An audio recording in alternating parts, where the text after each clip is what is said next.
오늘 우리에게 주시는 하나님의 말씀은 신명기 23장 19절에서 24장 9절까지의 말씀입니다. 신명기 23장 19절에서 24장 9절까지의 말씀입니다. 한 절씩 교독하시고 마지막 절 함께 읽겠습니다. 23장 19절 제가 먼저 읽겠습니다. 내가 형제에게 구워주거든 이자를 받지 말지니 곧 돈의 이자, 식물의 이자, 이제를 낼 만한 모든 것의 이자를 받지 말 것이라. 거기에 내가 구워주면 이자를 받아도 되거니와 내 형제에게 구워주거든 이자를 받지 말라. 그리하면 내 하나님 여호와께서 내게 들어가서 차지할 땅에서 내 손으로 하는 범사에 복을 내리시리라. 내 하나님 여호와께서 서원하거든 갚기를 더디 하지 말라. 내 하나님 여호와께서 반드시 그것을 내게 요구하시리니 더디면 그것이 내게 죄가 될 것이라. 내가 서원하지 아니하였으면 무죄하리라. 그러나 내 입으로 말한 것은 그대로 실행하도록 유의하라. 무릇 자원한 예물은 내 하나님 여호와께 내가 서원하여 입으로 언약한 대로 행할지니라. 내 이웃의 포도원에 들어갈 때 마음으로 그 포도를 배불리 먹어도 되느니라. 그러나 그릇에 담지 말 것이요. 내 이웃의 곡식밭에 들어갈 때에는 내가 손으로 그 이삭을 따도 되느니라. 그러나 내 이웃의 곡식밭에 낫을 대지는 말지니라.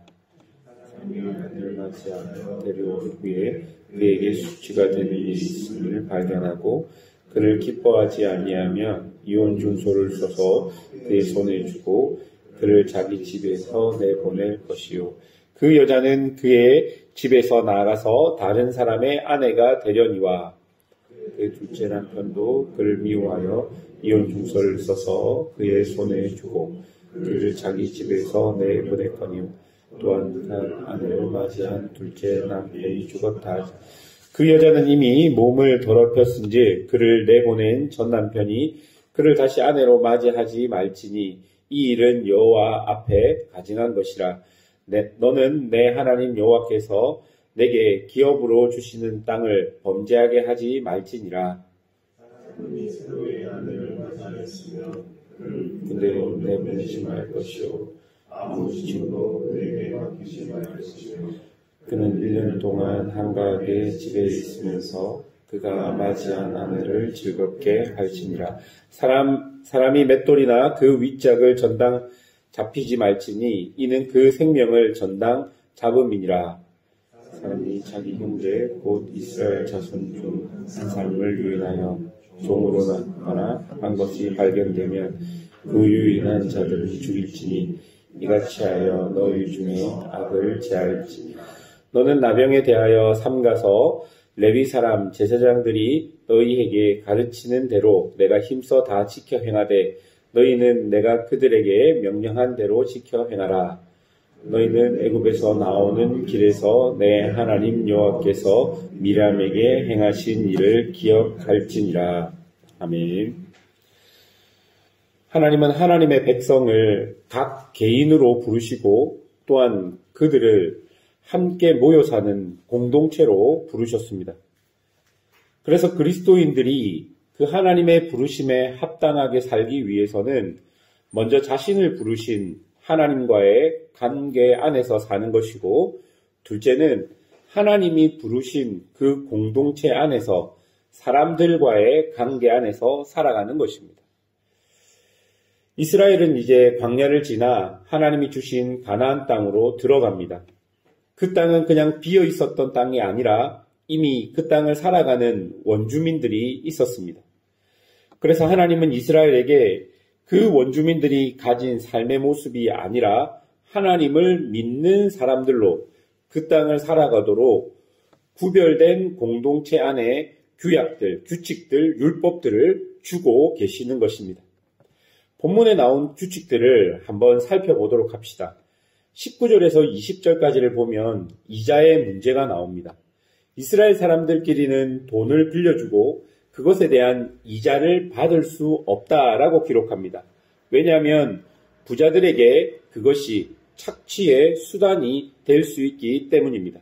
즉 생명을 유지하기 위해 돈을 빌렸는데 오히려 인간의 악한 본성으로 인해서 그것이 생명을 빼앗는 경우들이 생기기 때문일 것입니다. 21절부터 23절까지를 보면 하나님께 서원한 것에 대한 규정이 있습니다. 서원한 것은 늦더라도 반드시 실행하라는 것입니다. 왜냐하면 하나님과의 관계나 사람들과의 관계 안에 거짓이 거하게 되면 그 관계는 깨어지기 십상이기 때문입니다. 또한 24절에서 25절까지를 보면 배고픈 나그네들이 어느 밭에라도 들어가서 자신의 허기를 채울 수 있다라고 기록합니다.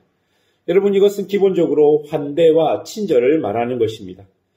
이스라엘 민족은 하나님으로 한 가족된 공동체입니다. 그렇기 때문에 서로에 대한 기본적으로 가져야 되는 마음은 환대하는 마음입니다. 그리고 이 환대는 이스라엘 민족 안을 넘어서 이스라엘 땅을 거쳐가는 모든 나그네에게도 그대로 적용되게 되는 것이죠. 그리고 24절부터를 보면 이혼에 대한 규정이 나옵니다. 사람이 아내에게 이혼하기 위해서는 이혼 증서를 써 주어야 한다는 것이 기본 골자입니다. 이 시대 사회적 약자로 분류되었던 여성들의 기본적인 인권을 지키기 위한 규칙입니다. 여러분, 이혼 증서도 없이 여성이 이혼을 당하면 그 여성은 다른 사람의 아내도 될 수 없고 마치 버려진 재산처럼 그렇게 사회적으로 취급을 당했기 때문에 이혼 증서를 써줄 것을 율법이 명시하고 있는 것이죠. 이후에도 신혼부부들의 남편은 전쟁에 나가지 못하는 규정과 맷돌과 같은 삶의 가장 기본적인 재산들은 전당을 잡히지 못하게 하는 규정들이 있었습니다.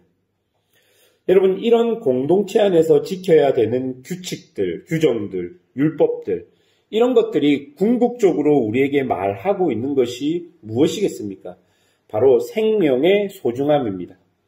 그러니까 부자든 귀족이든 왕족이든 유력한 가문의 자손이든 또한 고아와 가부, 버려진 사람이라고 말할 수 있는 사람들이라고 할지라도 그들이 가지고 있는 생명의 가치는 똑같다라는 것이죠. 그들이 가지고 있는 생명은 모든 사람들로 인해서 소중하게 보호되어야 한다는 것입니다. 공동체 안에서 이 생명은 온전히 보호받아야 하며 또한 이 생명을 지키기 위해서 이 공동체는 열심히 서로를 돌아보라는 그 규정들이 오늘 본문에 기록되어 있는 것입니다. 만약 내가 가진 힘으로 다른 사람들의 생명을 위협하는 행동을 한다면 여러분, 그것은 무슨 이유라도 율법을 어기는 행동이 되는 것입니다.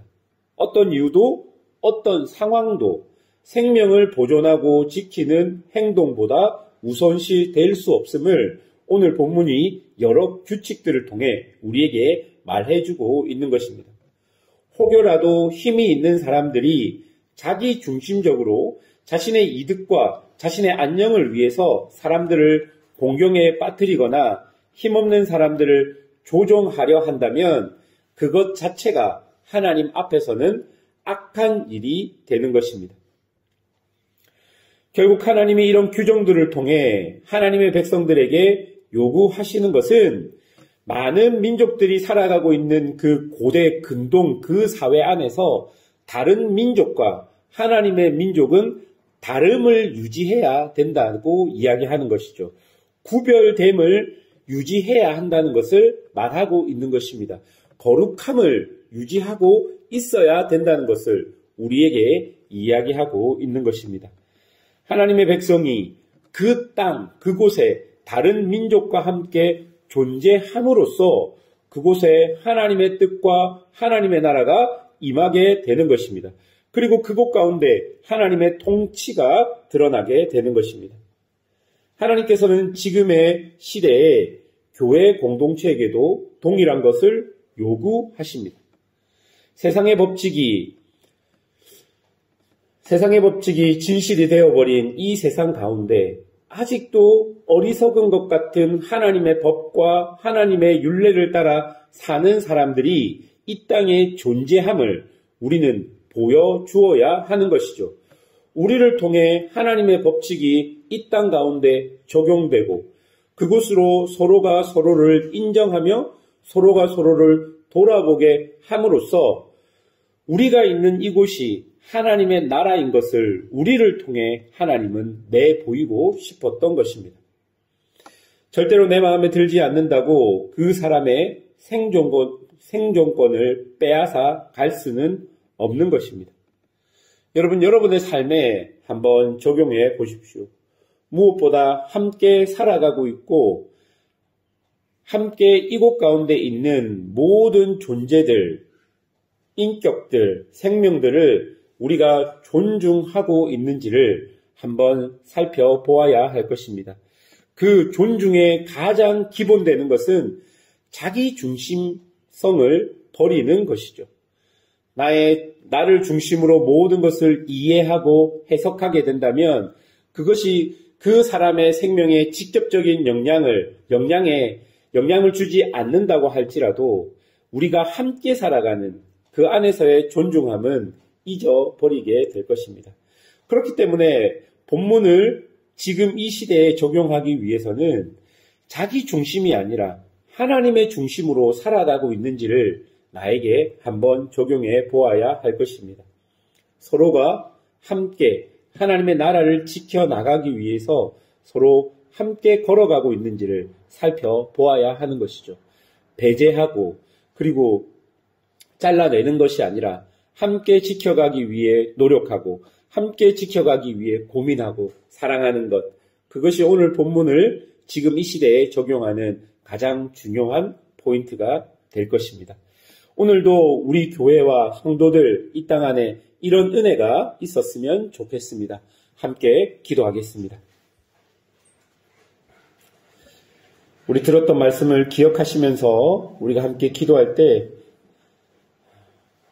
하나님 우리에게 요구하시는 것은 모든 생명에 대한 주권이 하나님께 있음을 알고 그 생명의 소중함을 우리가 우리의 삶을 통해 지켜나가라고 말씀하고 있는 것입니다. 물질에 어려움이 있는 사람들, 마음에 어려움이 있는 사람들, 건강에 어려움이 있는 사람들, 우리가 어떻게 할 수는 없지만 그들을 위해서 기도하며 그들을 인정해 줌으로써 그들이 이 땅에서 그들에게 주어진 시간들을 조금 더 윤택하게 살아갈 수 있도록 우리가 할 수 있는 만큼 그들과 함께 살아가야 할 것입니다. 교회를 위해서도 기도해 주십시오. 교회 안에 무엇보다 중요한 것은 하나님의 말씀으로 이 교회가 통치되어 나가는 것입니다. 그 어떤 사람의 모습도 그 어떤 사람의 권력도 서는 것이 아니라 오직 하나님의 말씀이 우리 안에서 편만하게 적용되고 하나님의 말씀이 실천되는 교회 되게 해달라고 기도해 주십시오. 4월에 신방과 양육과 봉사자 모임이 계획되어 있습니다. 4월의 계획들을 위해서도 기도해 주시고 특별히 우리 사랑하는 성도들을 위해서 기도하실 때 기도가 필요한 성도들이 있습니다. 그들의 이름을 불러가며 함께 기도하면 좋겠습니다. 우리 자녀들 위해 기도해 주시고 우리 고3 친구들 위해서도 기도해 주십시오. 이런 기도 제목을 가지고 주님 앞에 함께 나가도록 하겠습니다.